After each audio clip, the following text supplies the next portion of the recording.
made it back, darn. Call a meeting to order. I want to begin with Councillor Reid's regrets. She's not well tonight, but we're most pleased that all of you are able to join us.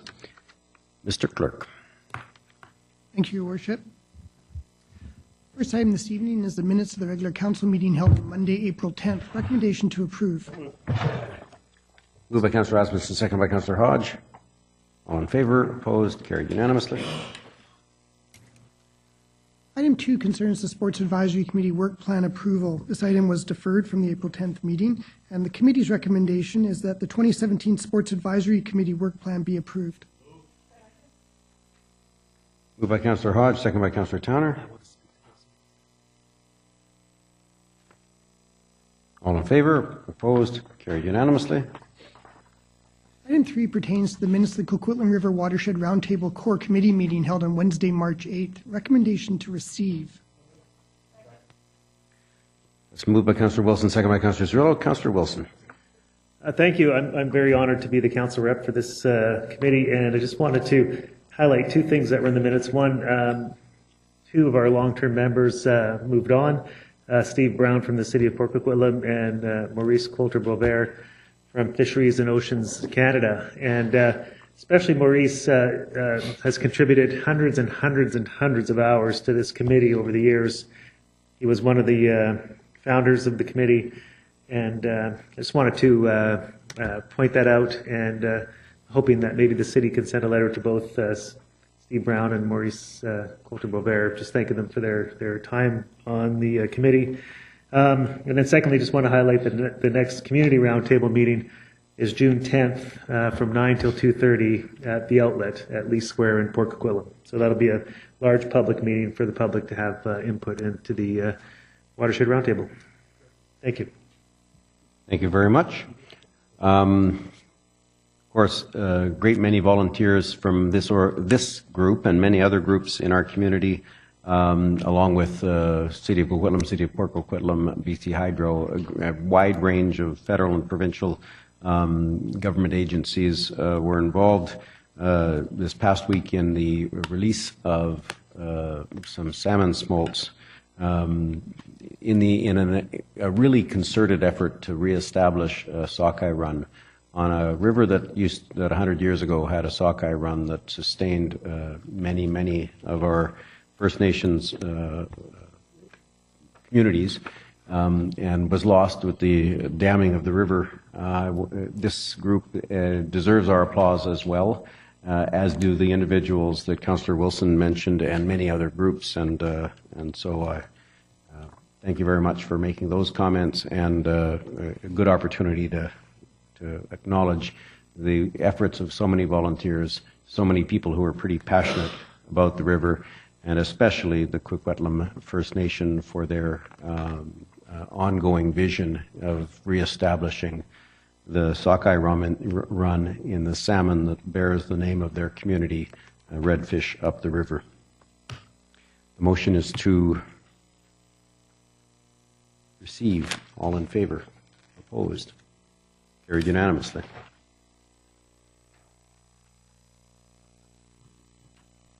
Next item, item 4, pertains to minutes of the Multiculturalism Advisory Committee meeting of Wednesday, March 29th. Recommendation to receive. Moved by Chair and Vice Chair. Councillor Asmussen moves. Councillor O'Neill seconds. All in favor? Opposed? Carried unanimously. Item 5 is the item from this evening's public hearing. It pertains to zoning amendment bylaw number 4747 and the properties at 430 to 450 Westview Street. Staff recommendation is that Council give second and third readings to City of Coquitlam zoning amendment bylaw number 4747. Moved by Councillor Marsden, second by Councillor Towner. Councillor Cirillo. Yeah, well, it's a beautiful building. I would have liked to have seen some residents out tonight. It would have been nice to hear from residents. So I just wanted to share that I'm a little concerned about the RM6 zoning in this space. And we've been approving around this council table very large towers for, I don't know, the last few years. and it hasn't done anything to impact housing prices. In fact, it's done the opposite, perhaps, or we've been the results have been opposite, not necessarily our doing, but just in general of the market. And so at this point in time, I'm going to be making my decision based on not trying to influence housing pricing, because I don't think we can bring housing prices down in the Metro Vancouver region. I think it's way past recovery. And now my decisions are going to be made based on what does the neighborhood character and what should the neighborhood, I believe the neighborhood should be like. And I think that going from the height that it is now all the way up to 35 is too much. I think that the 20 would have been fine. I would have liked to see the FAR stay where it's supposed to be without the housing affordability extra FAR.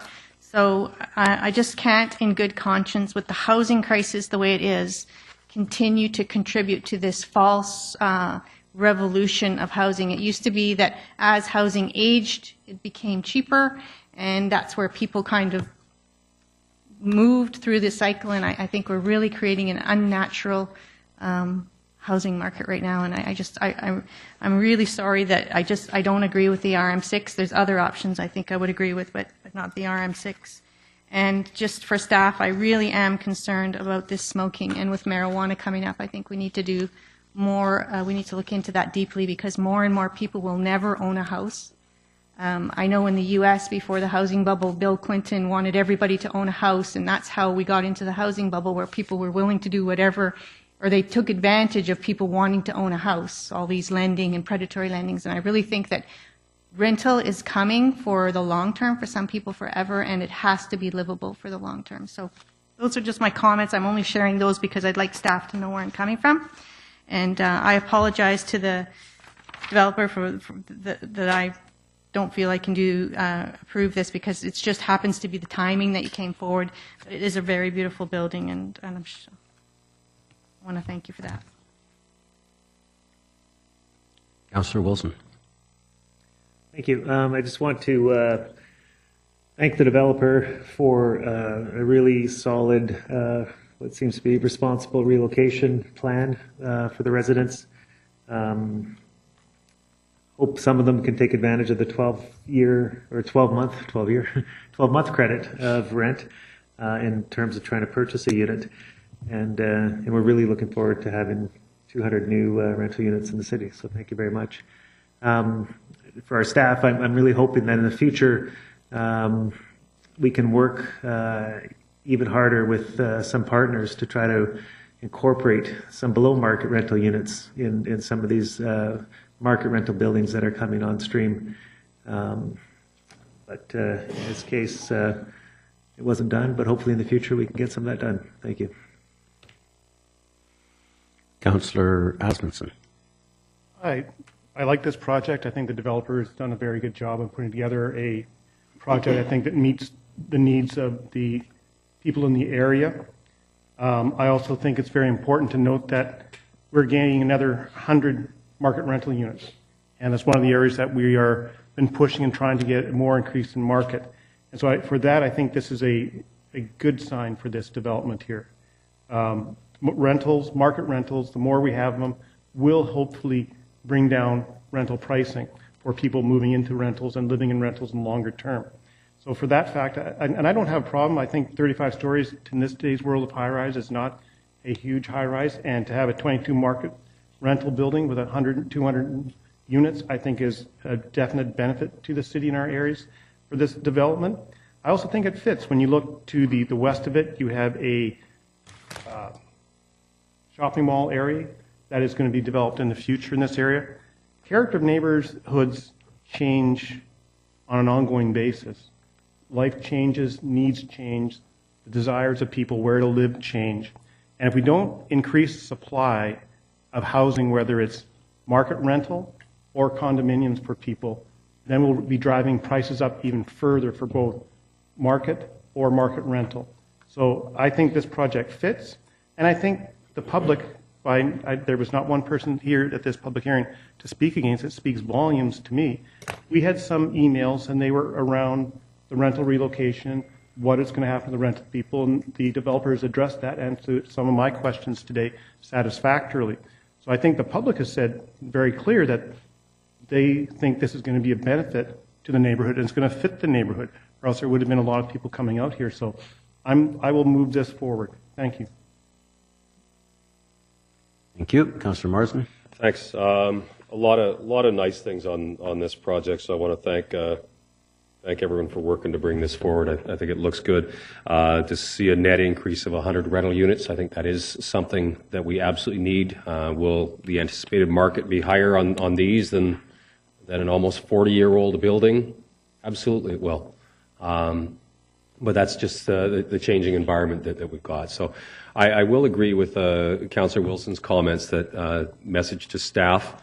The one thing I didn't see in the report was in the financial implications. I think we need to be clear. What are the implications of the bonus density to the Housing Affordability Fund?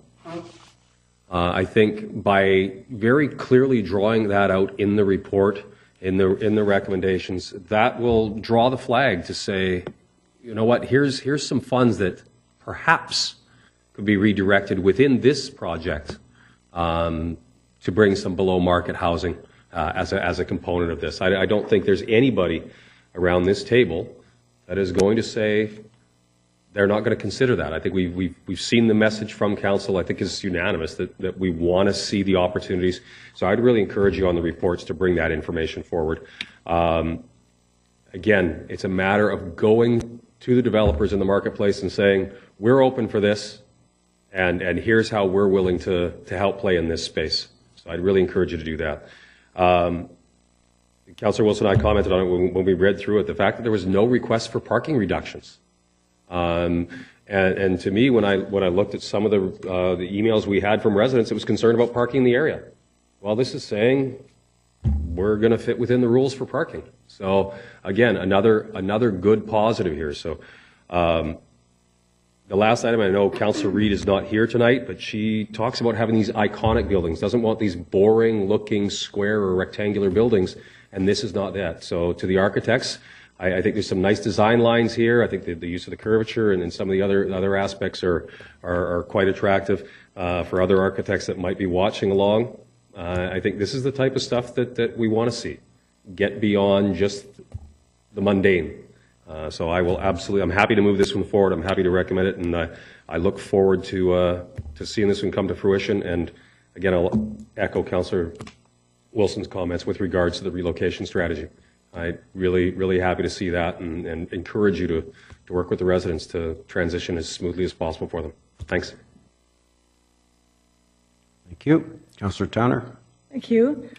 I just want to begin by saying that I attended a conference on housing last week, and there was a special session just on how to achieve getting more rental close to transit. There was a full session on there with lots of speakers.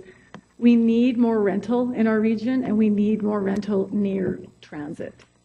This project doubles the amount of rental, and it's what our region needs. So, and there's many aspects around this project that I find very appealing. It's an attractive design. There's no variances for the amenity space or the parking. The fact that the rental tower occupants are able to use the amenities is great. And I was really happy to hear about the other Cascadia rental properties giving first priority, and there's a 30% turnover. I'm sure they don't stay vacant more than between noon and 2 when the tenants are moving out in the end, but that makes me feel better. This looks to be a very well thought out project, and I'm pleased that a few of us at first reading asked if they could increase the number of 3-bedroom or 2-bedroom and den units, and they did. So I think that's a willingness to work with us and everything. And I don't have a concern about the height. At first, it might seem very tall, but I think the towers on the other side of North Road are all going to be 50 and 60 stories with the whole Lougheed Town Centre and up North Road. So at first, it might stick out like a sore thumb, but it's what our region needs. There's been a significant amount of public consultation in a wide variety of ways throughout our whole consultation process for the Coquitlam Lougheed neighborhood planning. And the public has very strongly indicated that we need to increase housing options because single-family homes are getting to be out of reach for many, and to increase the choice and diversity of housing options, and to increase rental. So the public that were consulted, there's thousands of people inputting on this neighborhood plan, have said that this is what they want. And we did mail out to 1,460 households. So how many people would that be? Over the 3,000 people, and only 20 people came to the open house, and nobody spoke tonight. So I think people in our region understand that we need this kind of housing. And personally, our job as city councillors is to determine what's the best use of this land, and it's close to transit, and I believe that this is the best use of the land. So I'm happy to support it. Thank you. And that is indeed the function of a public hearing is land use. It's not tenant relocations or smoking policies or those kinds of things. But we do delve into those things quite often, and I'm quite pleased with so many aspects of this project. Cttee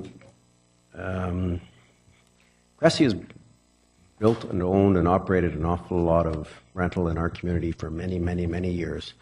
And as buildings age, they have to be replaced. Actually, I'm working right now on another project. It's a rental project. It's going to be probably replaced. It's not as old as this one, but it is near the end of its life, and it's clear the buildings are failing. But no one would question the replacing of that project because it's owned by a not-for-profit, and the cost of maintaining the units has become too high compared to the cost of renewing the units at the end of their life.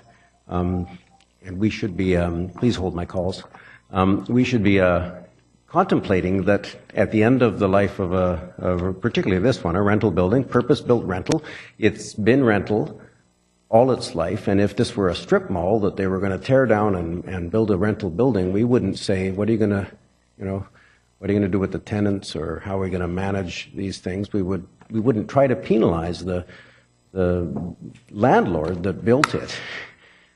Because he built rental. We wouldn't be contemplating how do we extract some things out of the landlord that built the rental because he built rental. He did what we wanted him to do 50 years ago, or as many projects do. Every rental project was built as it was wanted at the time and needed at the time. And 40 or 50 years later, we should be thankful for the years that it was rental. And then contemplate how do we move forward. And in this case, I'm so pleased that we're moving forward with the highest rental replacement rate we've ever seen on a project in Coquitlam. Not 25%, not 50%, not even 1-to-1, but 2-to-1.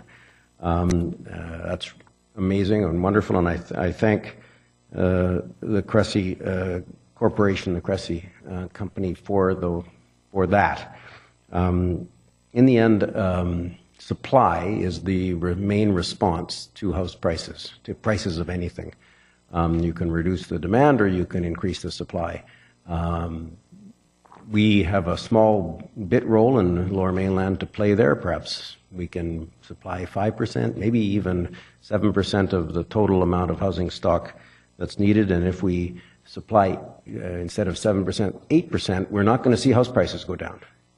In fact, if we do that and house prices go up, we shouldn't then say, well, that was wrong, let's stop supplying housing, because clearly we need housing, and the only way to mitigate the massive increases in housing costs is to supply as housing to meet the demand. There is a strong demand for housing in this region, and there will continue to be.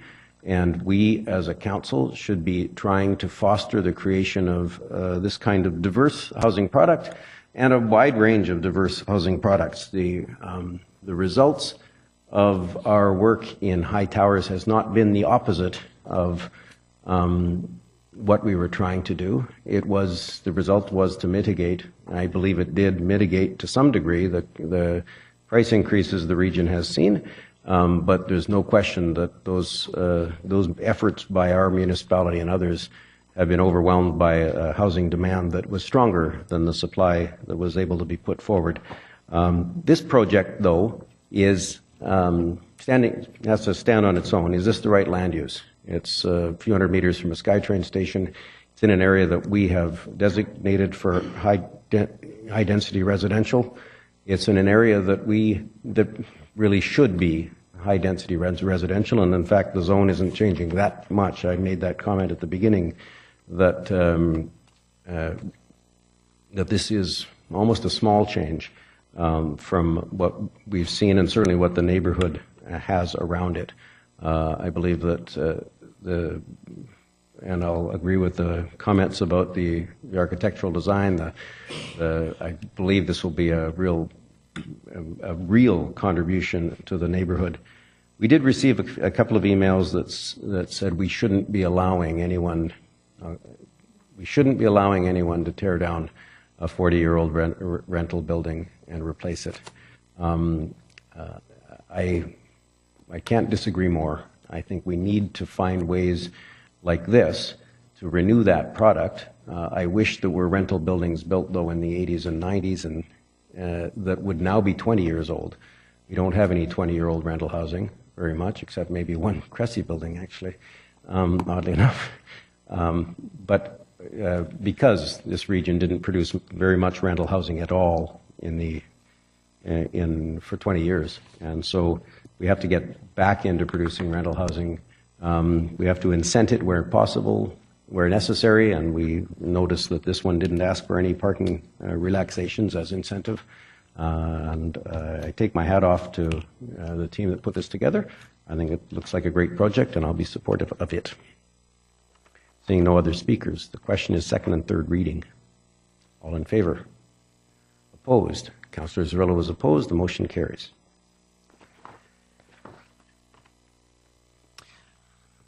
Item 6 pertains to the discharge of a land use contract at 585 Austin Avenue. This is bylaw number 4763 and zoning amendment bylaw number 4748 in order to permit development of 2 residential towers at 585 Austin Avenue. Staff recommendations that council give first reading to save Coquitlam bylaw number 4763, discharge land use contract at 585 Austin Avenue. First reading to City of Coquitlam zoning amendment bylaw number 4748. The bylaws numbers 4763 and 4748 be referred to public hearing. And finally, that staff be instructed to complete the following items prior to council's consideration of fourth reading, should council grant second and third readings to the bylaws. And these are submission of a subdivision plan to accommodate road widening to the satisfaction of the approving officer, registration of a utility statutory right-of-way in favor of the city, provision of appropriate securities for the construction of the multi-use pathway, registration of a restrictive covenant to restrict the sale of the guest suite located in Tower B, and finally, work with the applicant to further refine the design as per the comments identified in this report. Moved by Councillor Aspenson, seconded by Councillor Marsden. Councillor O'Neill. Yes, thank you. I'll be supporting the staff recommendations, but I would like a little history here. I read through the report, and maybe I missed it, but this present zoning on this property is RS1, one-family residential, with a land use contract on top of that, I guess. And what is on the site is a townhouse project. So just so I can understand the process we're going through, how did that come about? Why would there be a land use contract and not a rezoning? I don't understand the history of this, back when this townhouse project was built. Well, I'm afraid none of our staff go back that far. Yeah, there must be somebody who knows. Oh, Mr. Fuji. Through the chair to Councillor, we can provide sort of a high level of the old land use contract approach to things. I think prior to, I think it was about the mid to early 70s, there weren't any mechanisms available to local government to get servicing agreements and other sort of extractions from developers to, for public benefits. So the land use contract tool was one that many local governments in the Lower Mainland and probably throughout BC used. And essentially, it was a land use contract. You could read it as the zoning almost in that manner.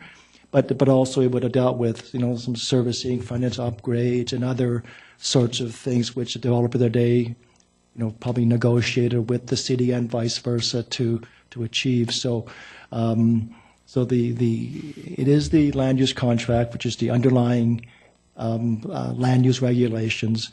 When the land use contract was put into place, the previous sort of the zoning was never sort of eliminated. So we have the land use contract with the underlying single-family zoning. So I was wondering if perhaps there wasn't a townhouse zone at the time, and this is what the land use contract was needed to facilitate this development. It struck me as odd, and I don't recall encountering this before in my years on council, and so I thought I would ask it. And thank you for the answer. Thank you. Councillor Hodge. Similar questions, and I know we've had some briefings on land use contracts in the past from staff, and they are rare. And I know that the province has asked cities to try to sort of resolve any outstanding ones. And we're fortunate we don't have a lot of them. I'm just curious on this, because what is actually coming forward to the public hearing? Is it just the change? If for example, the land use contract were not to be changed, what could they do with the land? Because the land use contract is unlike zoning. Does that mean nothing can happen, it stays the same, or they could build this, but we would be stuck with the land use contract still? I'm just sort of wondering what the options are here. Through the chair to Councillor Hodge, I'm not the lawyer, but we wouldn't want to have several layers of sort of land use regulations pertaining to the site. And so the way it's been set up is that the recommendation is for council sort of to clean the slate, so to speak, and consider a rezoning of the site to the proposed RM6 to accommodate the development. Okay, so so it's a two-step process. One, to discharge the land use contract, start with a clean slate, hoping that, I guess the developer hoping he doesn't get caught in the middle without the land use contract he currently has and what he's asking for. If I could, through the chair, I'll just supplement what Mr. Fuji said. First, we're fortunate here in Coquitlam, we only have a handful of land use contracts left. Some of the councillors that have had the pleasure of serving for a number of years, as I have, will recall there was another land use contract actually further east up on Austin, over towards Mariner, we dealt with some years ago, and it was a combination of some townhouse, I believe, and some attached housing. So they are around, but we're fortunate there's not too many of them left. But unfortunate in the sense that actually provincial legislation has now in place that gives us to 2024 to actually do away with land use contracts. We're under an obligation, a statutory obligation to replace those. So the more that these sites come forward on their own through a redevelopment, it's easier to deal with. And so specific to Councillor Hodges' question, yes, there's, as George explained, the land use contract's on there now. It sort of overlays the zoning, but it is the land use contract. It's a legal agreement between those property owners and the city of Coquitlam that provides for a certain development form, density, and so on. That then, it's a two-step process, about a nanosecond apart, but the land use contract is quit claimed, it's discharged, and it's then replaced by our conventional zoning for the site. Correct. And if they were not bringing an application forward at this time, and we do have we do have land use contracts in the city, and not trying to suggest what we would do with the other ones, but in this case, to meet the sort of the request of the provincial government, we would be at some point probably coming forward and saying, in order to take this land use contract off, we're going to have to put a new zoning in. Is M6 the zoning that we would go, or we would go something that's probably compatible to what it is today? So this is an increase in the process, but it cleans up some housekeeping and addresses the needs of or the wishes of a developer. Through the chair, that is correct. What we've seen, what we'll see going forward, if other sites that do have the handful of sites left that have land use contracts in place, in fact, we're dealing with one down towards Westwood, down east of the Low Heat Highway, and in that case there, you're kind of looking at what we refer to as the best fit zoning. Something we have in our zoning bylaw now that would more or less fit what was built under a long land use contract many years ago. And in fact, some of those developments were done. They're innovative for their day. They were creative and a little bit out there, but that's the legal land use control. So I think you've answered my question. So essentially, it does some housekeeping, but at the same time, it is a lift from what would normally be allowed under the current zoning, because the land use was very specific to the project being built. So I get that, and I'll certainly be supporting this going forward to the next stage. Thank you. You, Councillor Asmussen. Yeah, this is a good building design. I think it's got some interesting aspects to it, some right-of-ways for public access. And once again, this is a project that's exceeding the parking requirements of what the city is, and I give the proponents credit for doing that. One of the things I've always said through to staff and through to the proponents is that in some of the buildings in city center, and I've said the parking doesn't get taken up, so you're living in some of these buildings with a lot of empty stalls. Is there a way to, like I said this before, to create the parking garage in 2 stages, an area where you got to have a set of gates to enter, then a second set of gates where if the parking in this area becomes an issue for people using transit or whatever, that this building would have the ability or the strata to lease out or rent out X number of stalls and create revenue. So I'm just hoping that will be considered in the design as they look at the parking in there, through to Mr. Fuji. Yeah, we'll, through the chair to Councillor Asmussen, we'll follow up with the developer and fine-tune that and bring forward something in the public hearing brief in terms of our discussions with the developer on that matter. Thank you, and I'm quite pleased to see the unit size on this once again. They've got 55 units at 3 bedrooms, and majority of those also included den. So once again, Council Reid started this a number of years ago, bigger units for the people that live in the area, transitioning out of their houses into a more type of unit that would be attractive to them. So once again, thank you on looking at increasing those unit sizes, and I'll be moving this forward for public hearing. Thank you. Councillor Wilson. I'll be speaking for Councillor Reid, who's not here. I think she would, and it's just my impression, disagree with Councillor Asmussen. And I think she would be hoping for a little bit more pizzazz in the look of these buildings. Oh, I think you nailed it.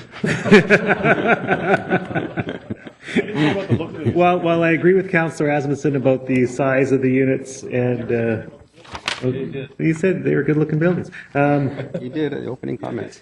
So I don't want to be critical. I don't want to hurt anybody's feelings or offend anybody, but we have been striving for a little bit more interest in some of the buildings, and while I think it's a good plan, and I like the composition of the units, just wondering if our staff has been working with the proponent to try to create a slightly more interesting look.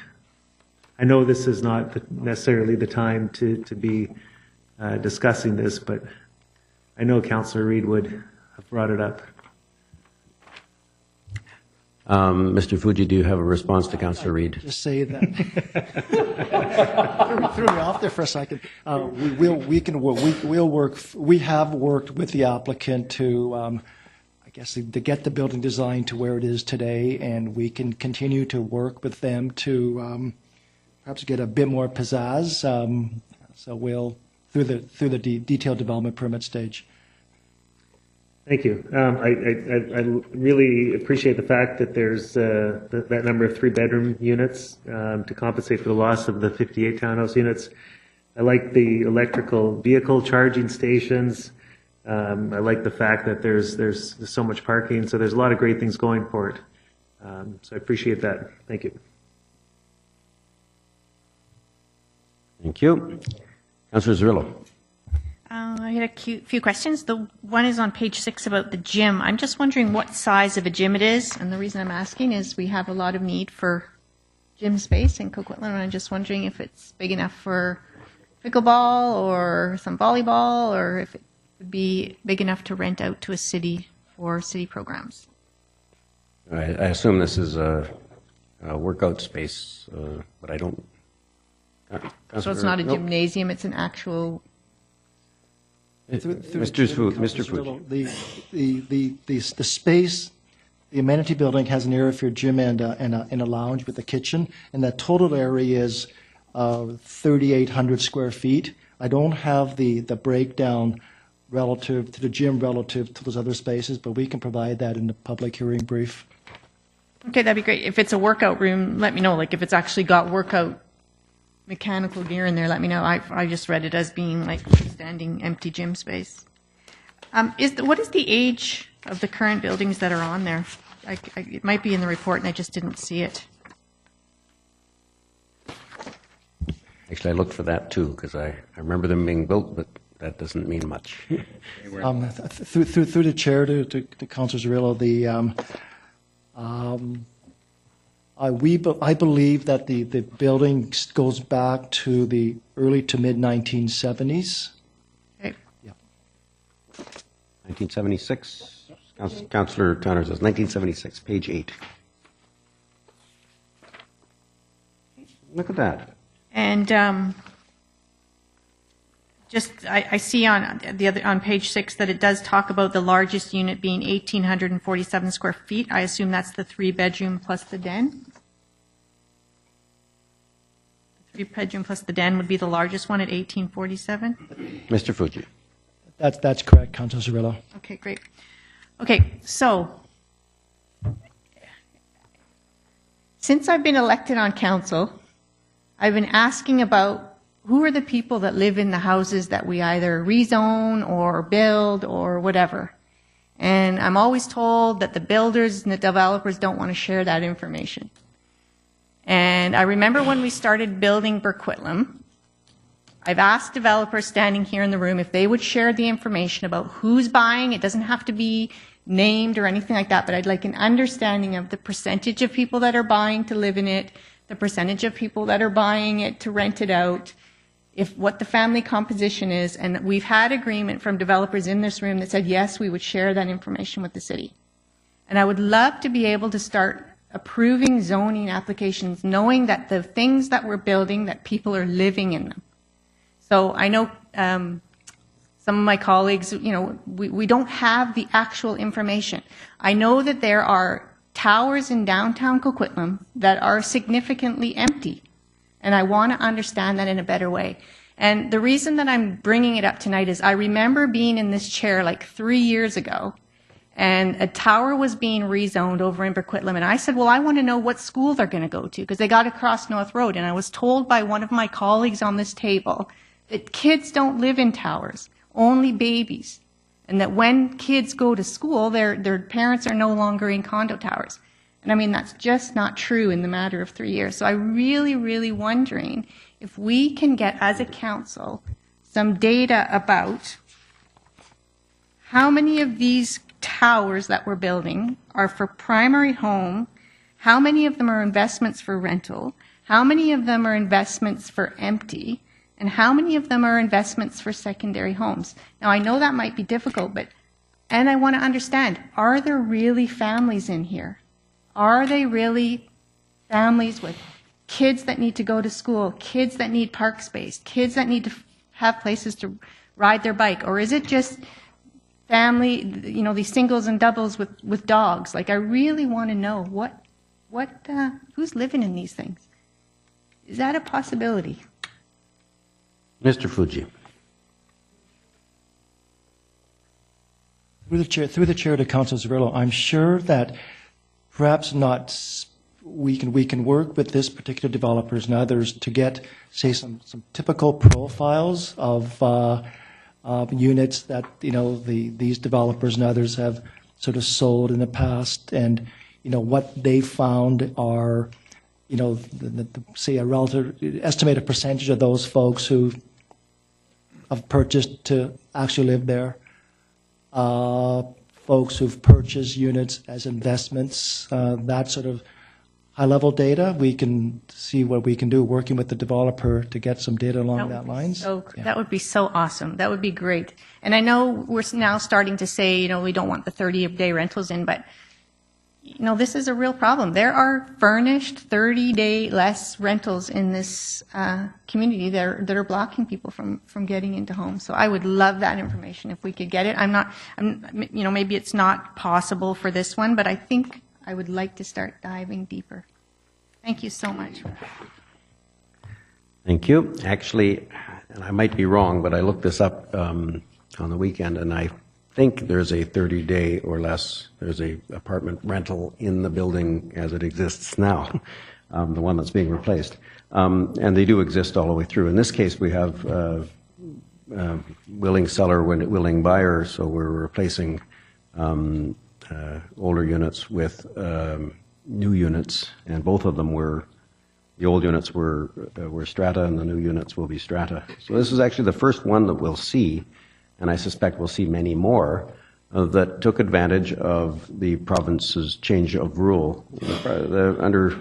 For decades we were fighting for the possibility of a lower threshold than 100% on the sale of a condominium tower. In the past, if you wanted to redevelop a condo tower, you needed 100% of the residents to agree to sell. And if 99%, if one held out, the project died. And the province agreed with, eventually, and it just did it very recently, the last couple of years, changed those rules, so it's now 80%.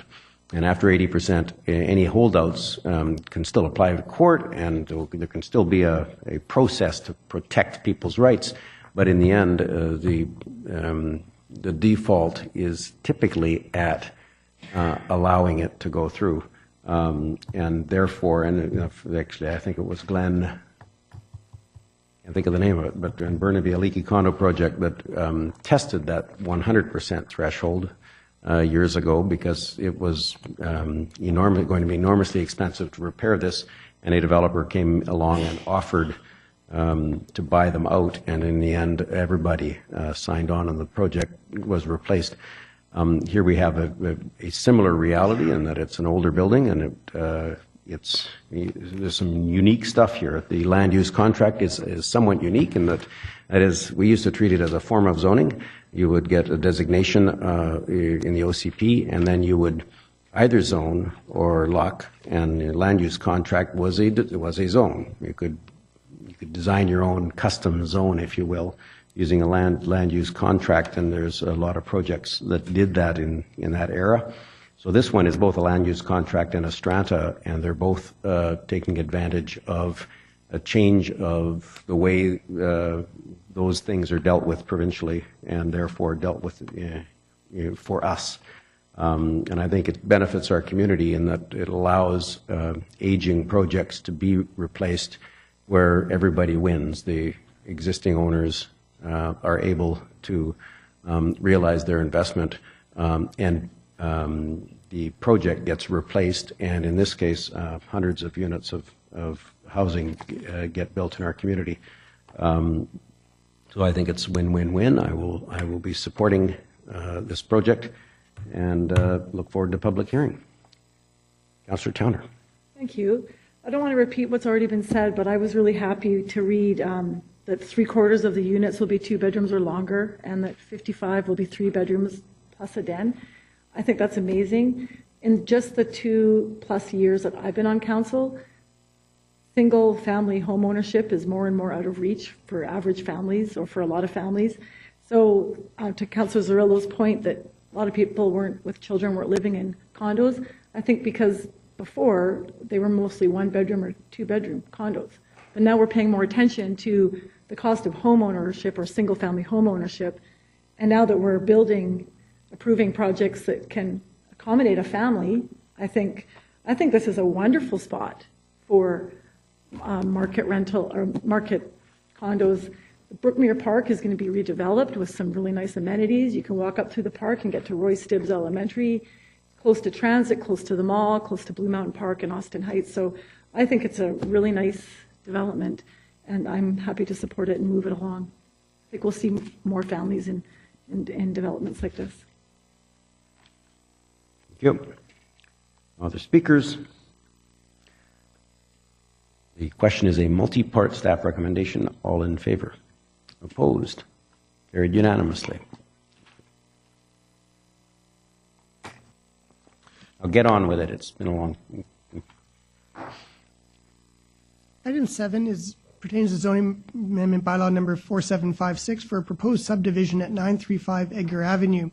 Staff recommendations that council give first reading to City of Coquitlam zoning amendment bylaw number 4756, and that bylaw number 4756 be referred to public hearing.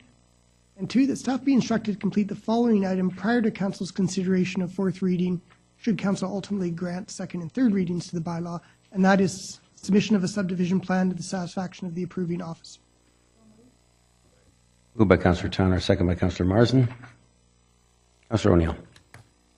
Yes, thank you. I'm very much in favor of moving this forward to the next phase. And I've got it's a question that about a nuance of the way these rezoning applications are presented to council. And I'm wondering if there's any significance to the fact that in item number 5 and item number 6 and item number 9, we talked about proposed OCP designations and proposed zoning. But in items number 7 and number 8, we talk about requested OCP designation and requested zoning.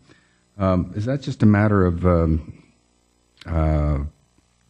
interchangeable words, or is there some nuance that I'm missing about the different wording as it goes forward? Through the chair to Councillor O'Neill, some planners have chosen different language, but it's a good point well taken, and we'll ensure that it's consistent as we move forward with future reports. So it's a personal choice, and there's no nuance that I'm missing about the type of rezoning or whether it's initiated by a developer or support some sort of support. Okay, fine. That's it. Thank you very much. Thank you. Councillor Rasmussen. I'll be moving this along. It's an interesting application. I like the information that shows the potential redevelopments in the area. I think that's a good attachment. I also like the attachment showing the two-car garage and the third parking pad for a suite. I would hate to see us eliminate the need for a third parking pad within our request for having suites in the area. So I think that's a good thing to keep in all our developments, to keep parking off the streets. But I'll be moving this forward for public hearing. Thank you very much.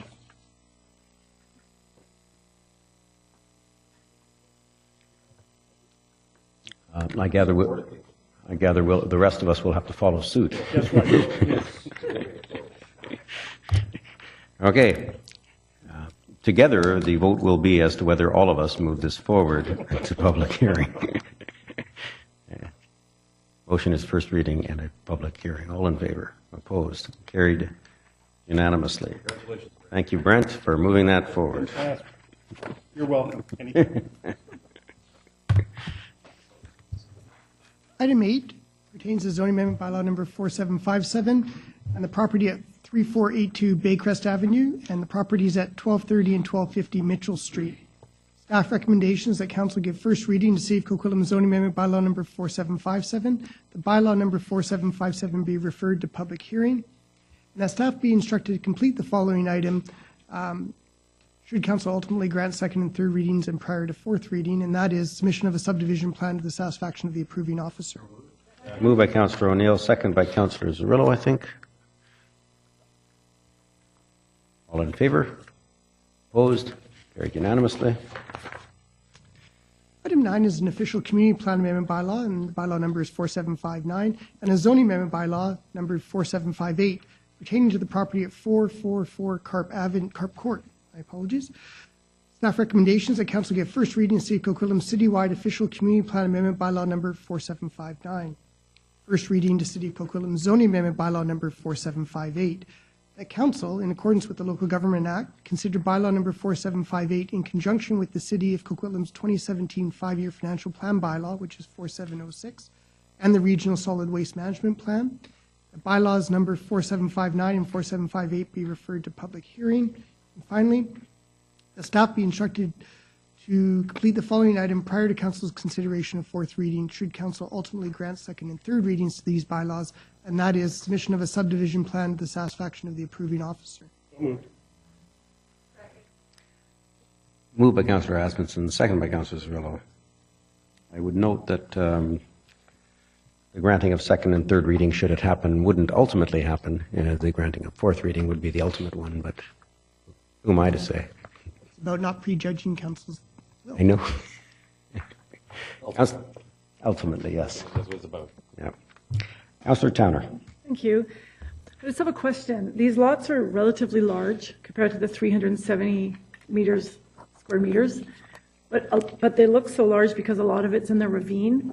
And I'm just curious, is there still 370 meters, or does the ravine land count for the developable? You know what I'm asking? I'm just curious if there's still the minimum developable land that's not in the ravine to do these two lots. Through the chair to Councillor Towner, Mr. Fuji. I don't have the specific dimensions here at my fingertips, but the sites, I guess the developable portion are sufficient to meet all the requirements of the RT1 zone. So I can follow up under the public hearing brief as to the specific dimensions of the so-called developable portion of the lots. I'll do that. Yeah. Thank you. Before we get to that, Mr. McIntyre wanted to Thank you, Worship. refine that answer, I think. I want to save my colleague any unnecessary work. No, this is kind of a peculiar, not peculiar, it's a worthwhile Coquitlam practice. Our subdivision approving officer, in looking at the subdivision, they will want to ensure that there's sufficient usable, buildable area. I can't remember the exact numbers that Mr. Hawkins uses, but they'll look at a proposed subdivision layout, make sure you can get a reasonable building envelope that meets the setback requirements, area for parking and such outside the ravine area. So the attachment 4 shows it being technically feasible by our subdivision advisory committee, which advises the approving officer. So yeah, and as George pointed out, I think attachment 8 also shows a layout as well. So staff look at that before that's brought forward. We don't want to bring something to council with a positive recommendation. It's unworkable. Of course. Okay. Thank you very much. Okay. I didn't see this one before. Then the part of the property, in many cases, that ravine, in fact, we had a discussion about that earlier, that ravine is a privately held land, and in other cases, it's a city-owned land.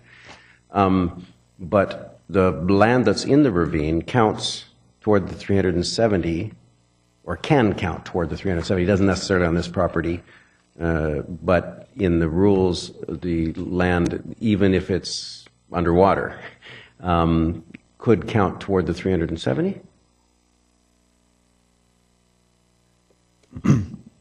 A couple of things. Yes, if in the area there hasn't been a pattern of public dedication for those ravine areas, it doesn't make much sense to sort of parachute one in the middle of an area.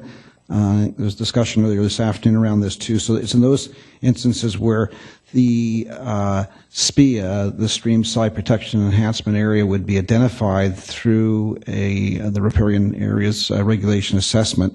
But then it would be protected based on the QEP's recommendations. Typically there's a restrictive covenant, fencing, so on and so forth. But technically in the end it's still part of that property.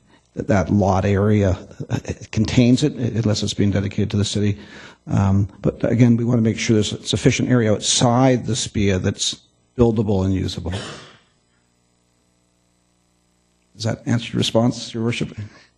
A question? Sometimes a question brings more questions once the door is opened.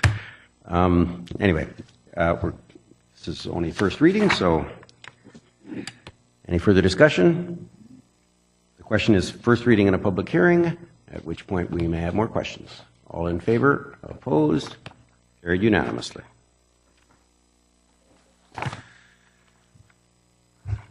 Item 10 pertains to parking requirements for ground-oriented multifamily housing and secondary suites and single-family housing. This is zoning amendment bylaw number 4764. Staff recommendations that council rescind first reading to City of Coquitlam zoning amendment bylaw number 4749. That was granted at the regular council meeting held on April 10th. 2, give first reading to City of Coquitlam zoning amendment bylaw number 4764. The bylaw number 4764 be referred to public hearing. And finally, that council direct that notification of the public hearing be provided to the Urban Development Institute and the Greater Vancouver Home Builders Association.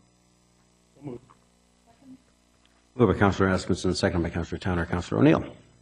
Yes, I have a question and a request. The question is, if this goes through, will the public hearing be delayed because of this change? Or is the public hearing still on track? It would meet the same public hearing, and that is the one in May. Okay, thank you. The request is for separation of the 4 items to vote on them independently. Okay. Any further discussion? Was there one that you wanted separate from the others? No, we'll go through them all. You better not vote the same way on all 4 of them then. Okay, here we go. He says in a menacing yes. Okay, let's see which one he's actually after. Okay, on recommendation number 1, all in favor? Opposed? Carried unanimously. That wasn't it. On recommendation number 2, all in favor? All opposed? Councillor O'Neill is opposed to this one. On recommendation number 3, all in favor? Councillor O'Neill is opposed to this one. Recommendation number 4, all in favor? All opposed? The motion carries unanimously. So 1 and 4 pass unanimously, and 2 and 3 pass with Councillor O'Neill feebly objecting. Sorry. Yes, it was consistent with your vote a couple of weeks. Mr. Clerk, we finished gabbing about that one. We shall move on then.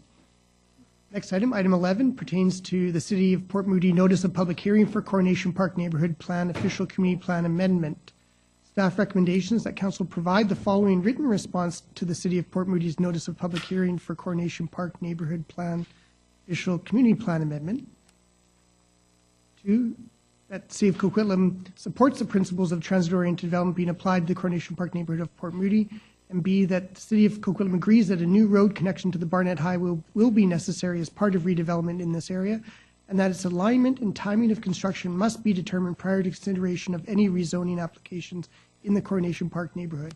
And finally, item C, the City of Coquitlam wishes to work closely with the City of Port Moody on transportation and other issues in the Coronation Park neighborhood where the cities have a mutual interest, such as assessing traffic impacts, selecting a Barnett Highway access alignment, pedestrian and cycle lane connections, and connectivity with the potential future Falcon Station of the Evergreen Line.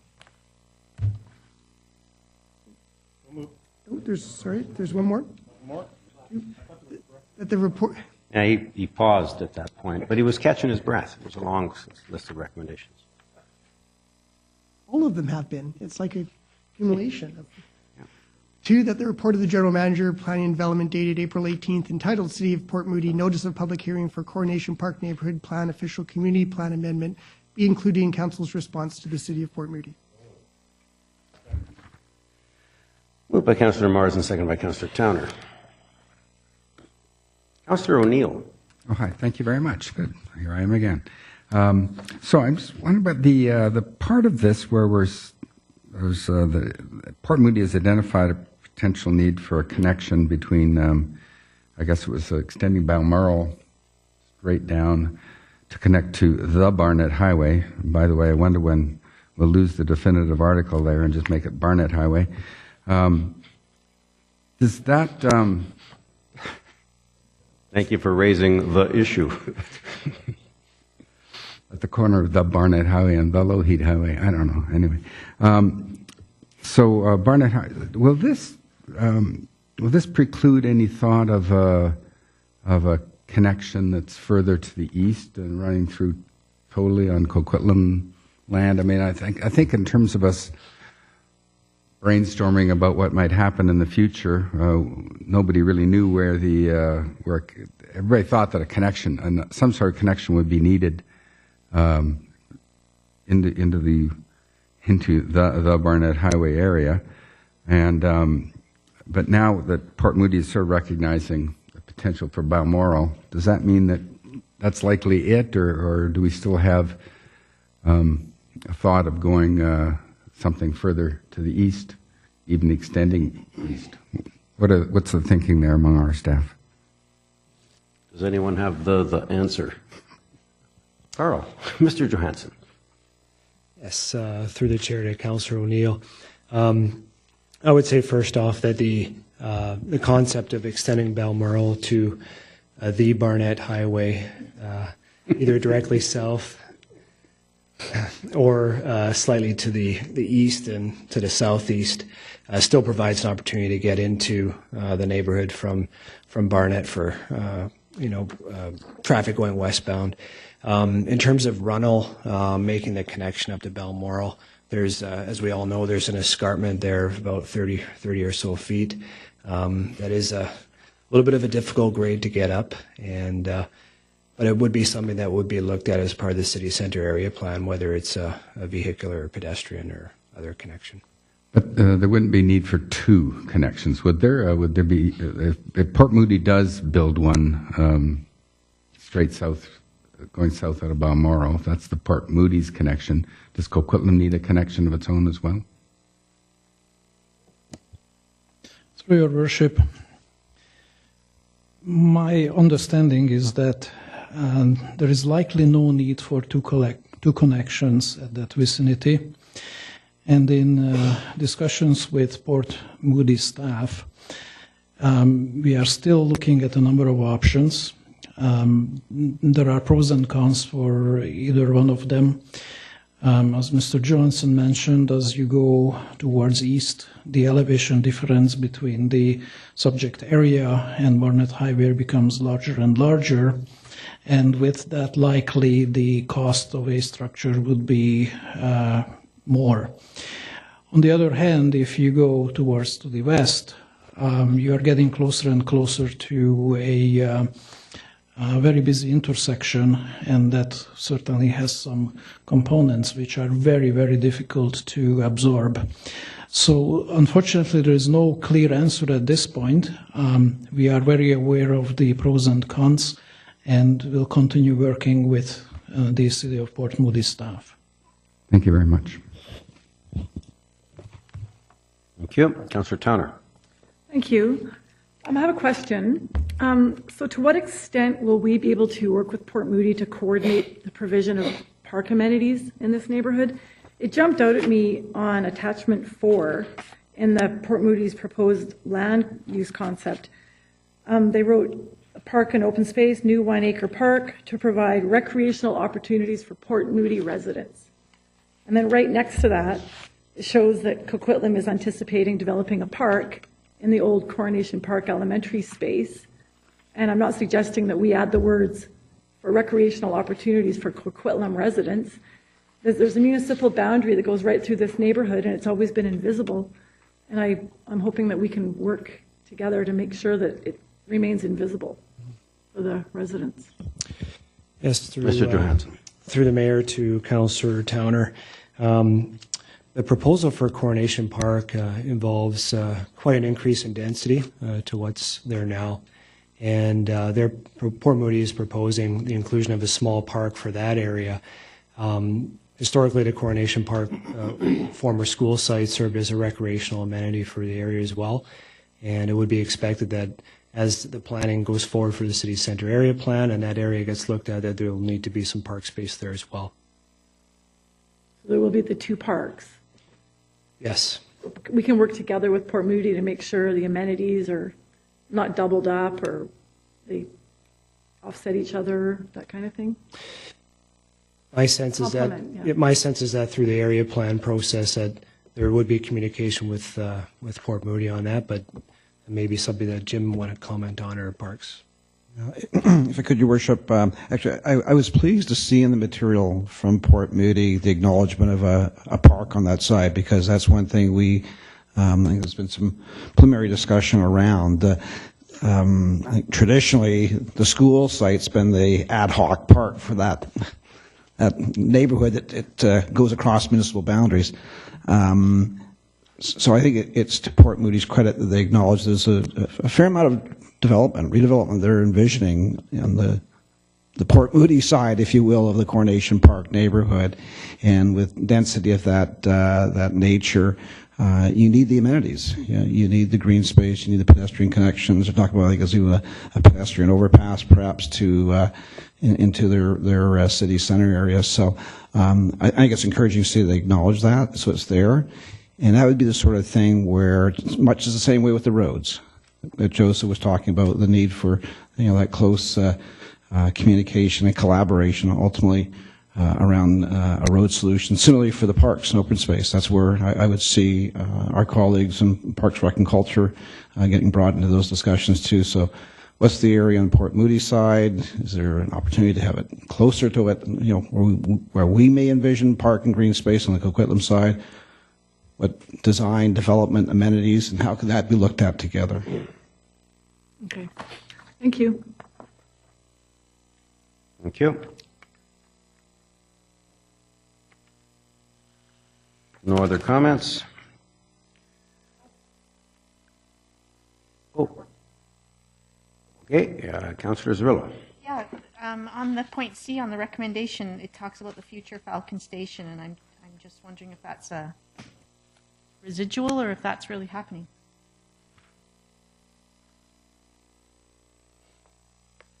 That's the one on the Falcon. It's a dream of ours. Thank you, Mr. Stevlin, for having a dream. Mr. Stevlin. To elaborate, if you're interested, when the original SkyTrain went through, we had discussions about the provision of extra stations. We were successful at achieving the Lincoln Station, which was an additional one. In Falcon, we did achieve language that a future station could be added at the appropriate time. The grades are sufficient. It's flat. We can put in a station there. There are some potential hurdles to get over with conflicts between potential overpasses and other things which we believe are achievable. But all of that would be looked at further as a result of the city center area plan and would have to be negotiated. We would have to provide the funding. So it's a long time coming, but still remains a distinct possibility. Thank you. I was wondering about that because I had only heard about Falcon Station more north Guildford area, so that's wonderful. Thanks. Yes, we had worked, and I congratulate staff for the work that they did there. We had achieved in Coquitlam the Falcon Station as a future station, a potential future station, the Lincoln Station as a station for opening day, which was an awful lot of work. The Queen Station in Port Moody, which is a straight section, it has to be perfectly straight and perfectly flat, and that section of track exists in Port Moody at Queen for a dream. And we didn't succeed. Burnaby rejected the idea of having one at Cameron. It would have required, of course, the tracks to come out of the Lougheed Station and start immediately going up in order to achieve the kind of grade you needed, the altitude in order to be able to flatten out at Cameron. Unfortunately, when we were at Light Rail, that existed as a station. We lost the potential for that with Burnaby's, I'll say it, intransigence. So we didn't, intransigence, yes. And thank you. So the question is feedback on the official community plan at Port Moody. All in favor? All opposed? Motion carries unanimously.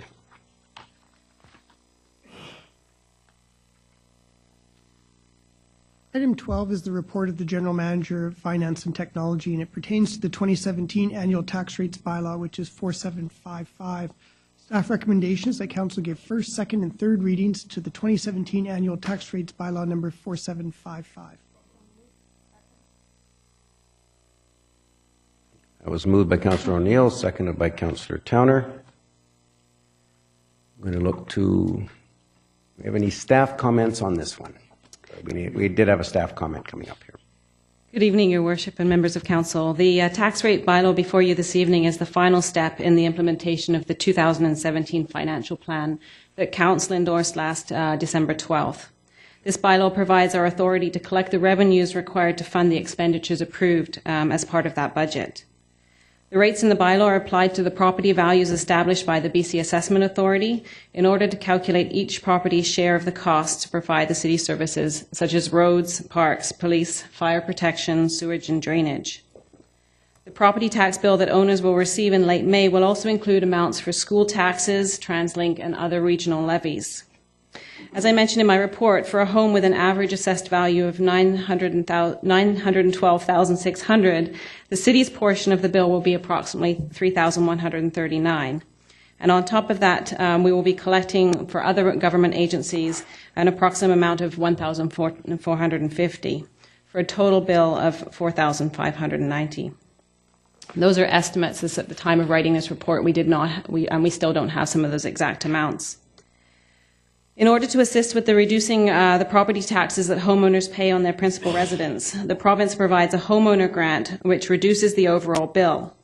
This grant is first applied to the school taxes levied by the province and then to other municipal taxes. Homes with an assessed value of $1.6 million or less are eligible for this grant, and then it is reduced as the value of the home climbs. The basic grant is $570, and it's higher for seniors and persons with disabilities at $845. The province did increase the threshold for this grant from $1.2 million last year to recognize the increase that we've seen in property values over the past year.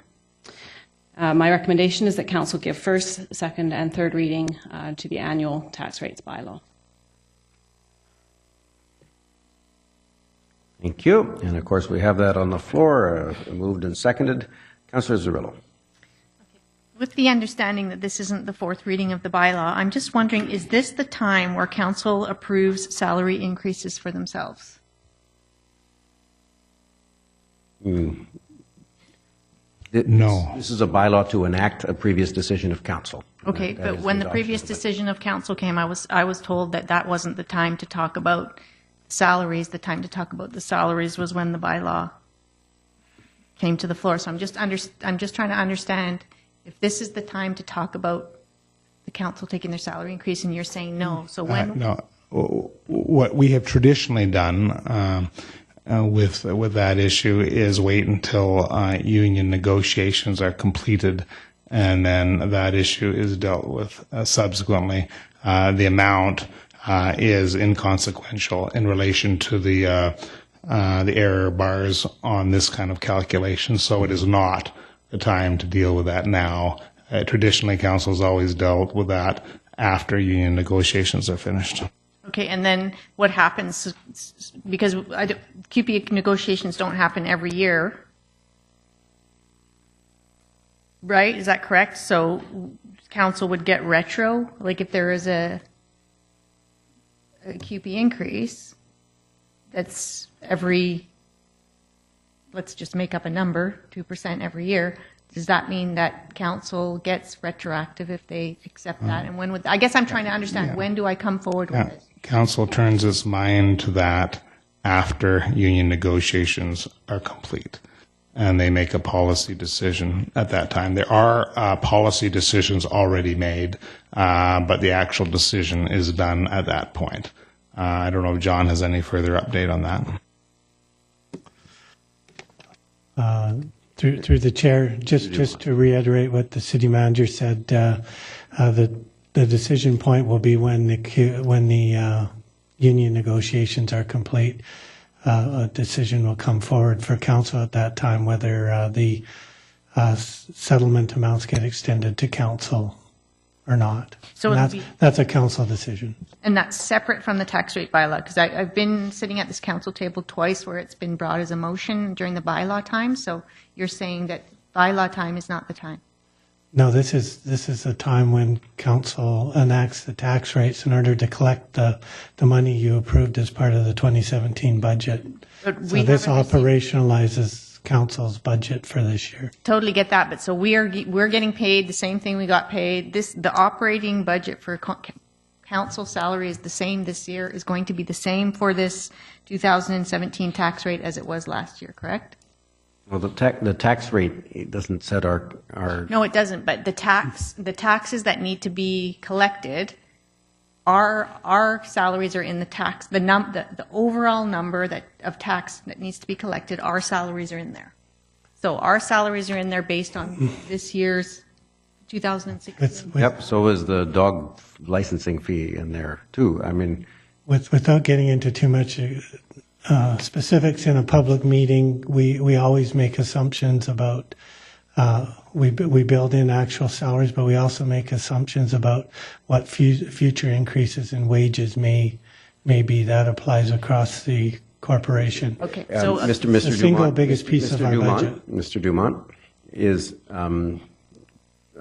perhaps misstating it, because we always make an allowance for an estimate. I don't think I would characterize it as an assumption. We do allow that permits us to have the funds on hand in order to account for potential labor negotiations at all of our labor partners. I would describe it as a contingency amount, that we have contingencies to cover a whole host of inflationary type factors where the exact inflation is not yet determined. And finance department always makes certain contingency amounts available so that we're not unduly surprised and held short when those inevitable inflationary factors come through. And that's applied in a host of issues. The council's salary piece is a very, very small piece of that contingency amount, because there's a number of other factors that are much larger, and there's a generic contingency that's put aside for those kind of things. Okay, I guess I'm just trying to understand when is the time, because there's been so is it going to be this year that we'll be reevaluating whether we take a raise? Yes, yes, it will be this year. Okay, yeah, because I just know that there has been opportunities in the past for this council to decline a raise, and I just wanted to know when that would be, so we know it's going to be at some point this year, right? Yes, it will be. Thank you. Thank you. Councillor Towner.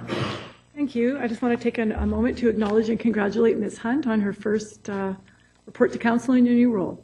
So, well done. You know, I was going to do that. Oh, sorry. Thank you. Or thunder stolen. What she said. What she said. Anybody else? Seeing none, the tax rate bylaw. First, second, and third readings, all in favor? Opposed? Carried unanimously. Move adjournment. Adjournment has been moved and seconded by Councillor Asmundson and Councillor Towner. All in favor? Opposed? Carried unanimously. We will now open the floor to the raft of questions that undoubtedly accumulated during this council meeting on any of the agenda items of council. Are there anybody that has a question? And then I'll explain the rules. Any questions on the council agenda? Any questions at all? Seeing none, thank you all for coming. Have a good evening.